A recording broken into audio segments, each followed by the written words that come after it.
Good evening, friend. I see you've wandered into another tavern, and I can't help but wonder, what do you hope to hear from the bards this evening? Moriden, Athluan.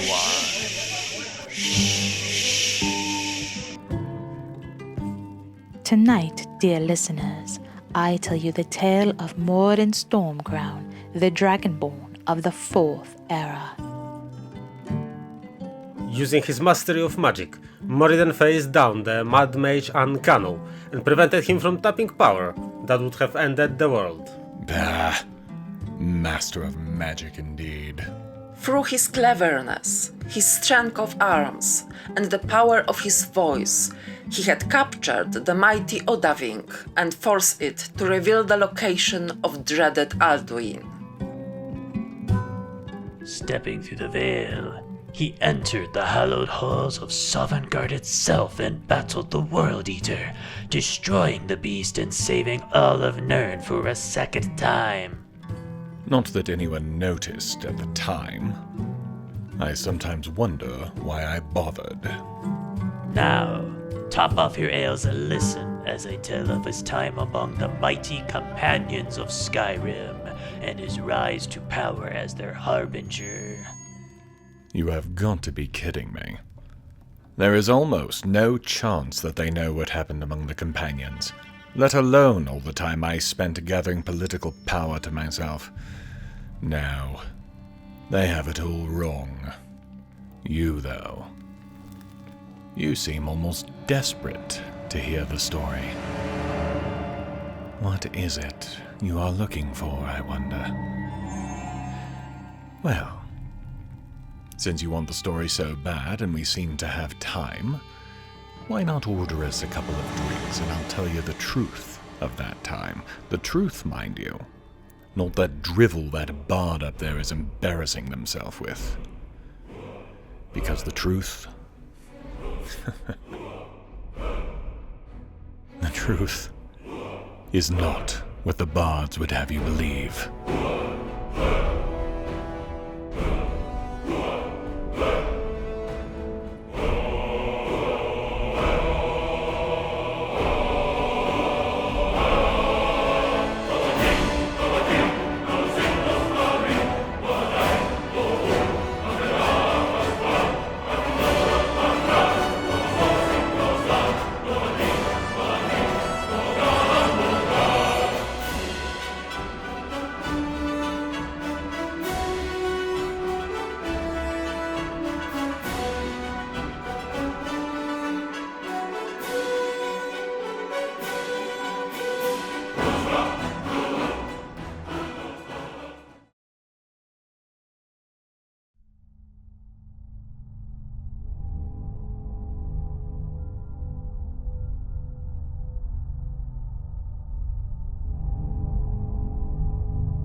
"26 Morning Star, 4th Era, 202. The gamblers and skooma addicts at Crag's Lane never had a chance. Apart from, perhaps, the one tending the bar at the dogfighting pit, most of them were very, very likely under the influence of the stuff. That made it near simplicity to carry out the Jarl's bidding. Most died never knowing that they were under attack, and the ones who did understand it didn't have to think on it over long. And just as extra bonuses, I put the dogs down as well. No point in leaving them to starve to death, and they'd never be able to be made into pets or hunting dogs. Not safely, anyhow. Best not to try. I made it back to Riften in time for breakfast. The discussion with Maven was refreshingly direct and to the point. Between her own observations of my work and what she's been hearing in her court, she has been presented with a choice. Since she had decided she can't make me vanish, as she perceives me as a possible threat to her because of my apparent popularity, she has instead decided to make me a Thane instead, with a lot of undertones that if I get in her way in the slightest, that status and her decision not to have me killed can and will be revoked. She rather strongly implied that so long as I remain out of her way, she will refrain from getting in mine. I can at least respect the position, even if I can't respect the woman herself. She is every bit the arrogant person I had estimated her to be. But as I now have what I wanted, I am content to do exactly as she mentioned. So, half the province now has me as a titled noble. I think for the moment it's time to stop chasing political power and look into the other thing I had decided might be a route to some level of power. The Companions of Whiterun. I never got to Whiterun. I heard the fight before I saw it, but the noise of combat was enough to draw me from the road and follow the sounds. I arrived just in time to see the Ysgramor of a stronghold downing a giant from the walls. Initially, one of the defenders told me, abruptly, to turn around and leave.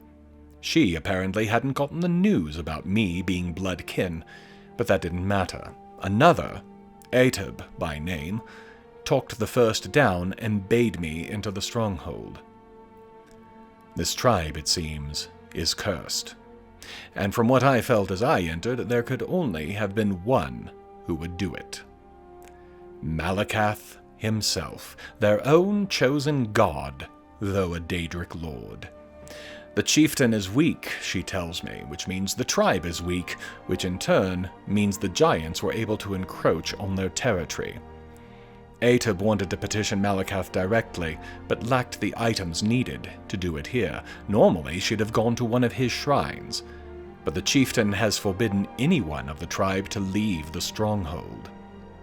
Fortunately, I had the 2 items she needed, one of them courtesy of Mehrunes Dagon's Daedra, and she began the ritual, insisting that I remain to be a part of it. Ymars was everything Ateb had said. Once we summoned Malakath, however, he had a few choice words to say about Ymars as well. It started with calling him a weakling, fighting words for an Ysgramor, and then descended into calling him shameful, a disgrace, and an embarrassment. Daedric Lord or not, I think Ymars might have challenged him to mortal combat had he been physically present. The curse is real, and it was from Malakath, and it was because Ymars had allowed a giant to take over Malakath's shrine in Fallowstone Cave. The task was simple. Ymars was to kill that giant and bring the club back as an offering.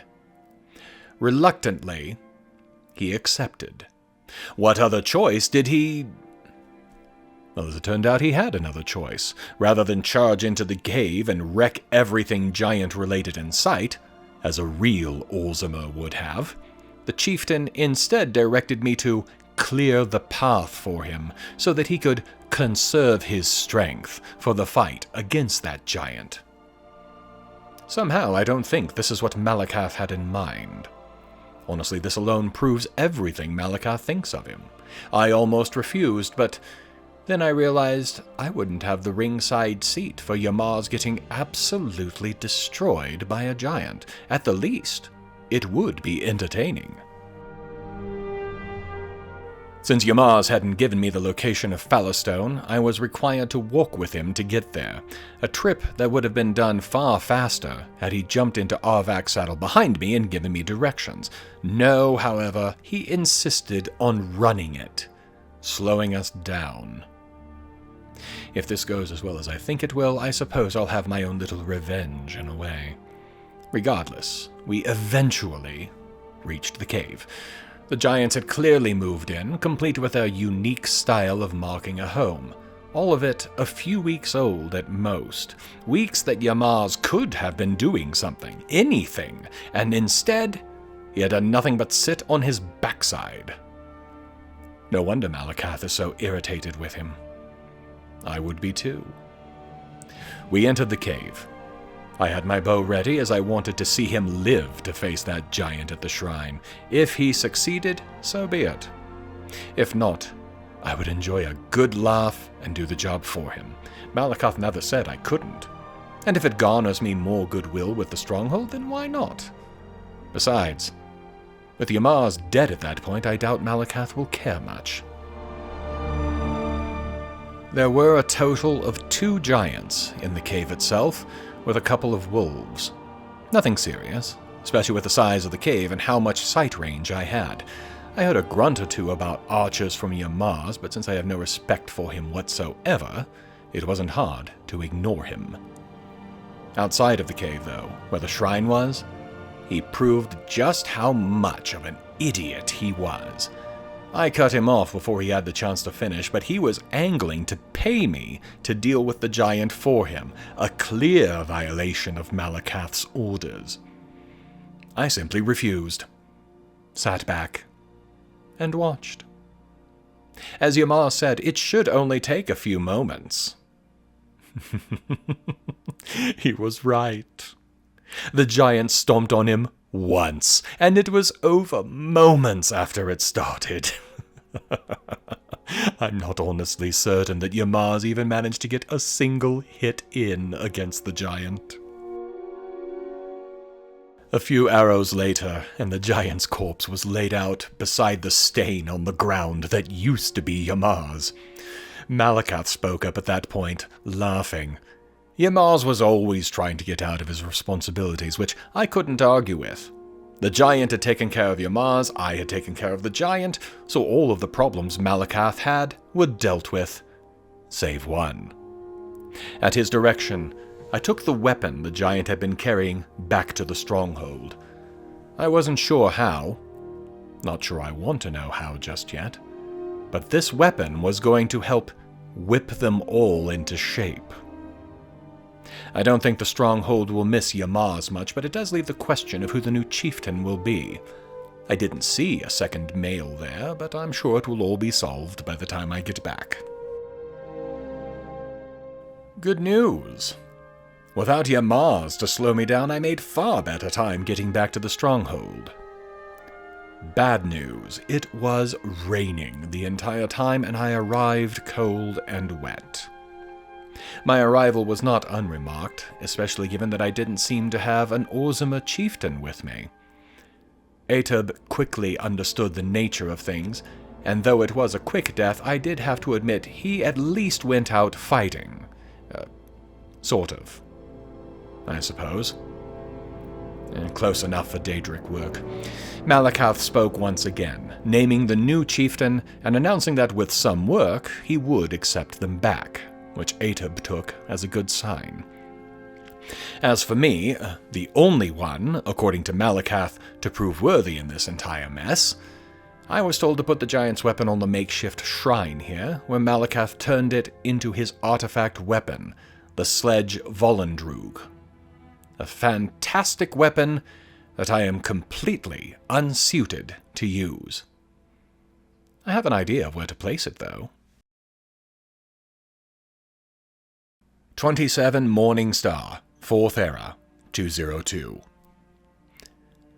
I hesitated to sleep at Breezeholm last night.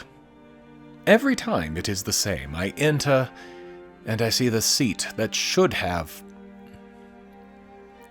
Lydia in it. I don't understand this. She's been gone for months now. She was barely in my life at all before those murderers at Silent Moons took her from me. And yet I still get like this every time she is brought to mind. It was a long night, but I forced myself to enter and sleep there last night.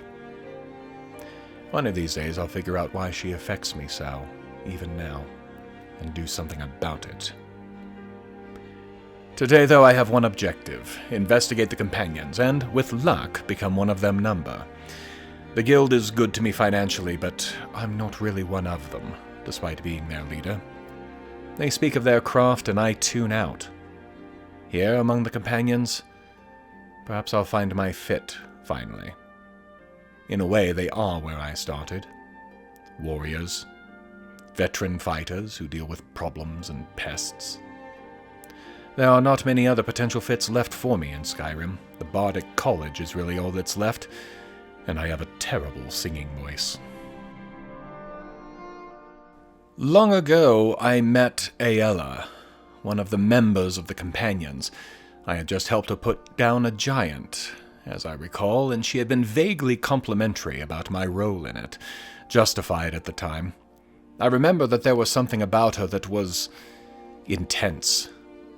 She mentioned that I might be able to join them back then, and warned me that talking to Codlic Whitemane was likely to result in exposing my soul to him. I also remember during my time with the Volkahar, tasting of Codlic's blood and thinking that there was something strange about it. I never figured out what it was, but I have learned today that his stare is every bit as unsettling as Aella's was. I can't put words to it, but there is something almost inhuman about it. I felt a shiver as he looked me over. Whatever he was looking for, he saw, though Vilkas, another member of the Companions, claimed that he had never heard of me. What rock has he been living under? Regardless, they decided to test my strength a bit. Fair enough, stories can be inflated after all, and if you're going to be part of a militant order, you should be able to carry your weight in it. The testing didn't take long. I had him outmaneuvered and outfought in moments, and that's with a weapon I consider my secondary speciality. He was full of praise, basically accepting me as a new member, but also made it clear that no matter what my past history or skills, I was still new to them. A whelp, as he put it, which I found vaguely insulting. I get needing to claw your way up to the top, but the insults are not needed. Nor was him using me as an errand boy, ordering me to have his sword taken to Eoland Greymane and have it sharpened. Even the Legion had never done this to me. Though I've heard stories of making the new people do ridiculous things just to watch them founder somewhat. Codlac thought I had a bit of spirit, and I almost showed it to Vilkas there in the yard, but held my tongue, took the sword, and went up to Greymane at the Skyforge. A small bit of runaround followed. I dropped off the sword, picked up some advice from Eorland, took a shield from him and delivered it to Aella, and then finally was shown the barracks and told that if I was tired, I could just fall into a bed there. I'll have to keep it in mind for the days I can't bring myself to go back to Bree. Again. Already. I have to stop this.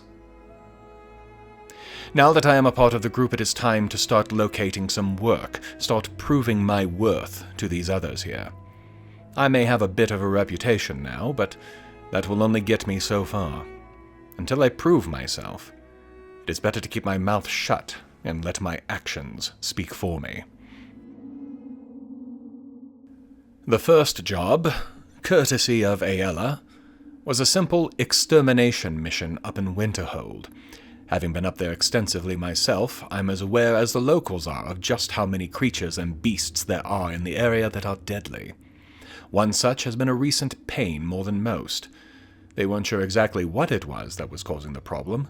Night raids, no clear views, and whatnot, but they had been able to track the blood trails to Bleak Coast Cave. I set out at once. I had no reason to remain in Whiterun for the moment, and every reason to get moving, and move myself out of the whelp stage of membership, after all. A couple hours of riding and I was in the cave, ready to challenge whatever local pest had been causing the problems. It turned out to be a trio of trolls. To most people, terrifying, and well worth getting someone else to deal with, if possible. For me, however, not much of a challenge. They just don't understand how they are getting hurt when they can't see an enemy, meaning arrows, my favorite weapon by far, were perfect for the occasion.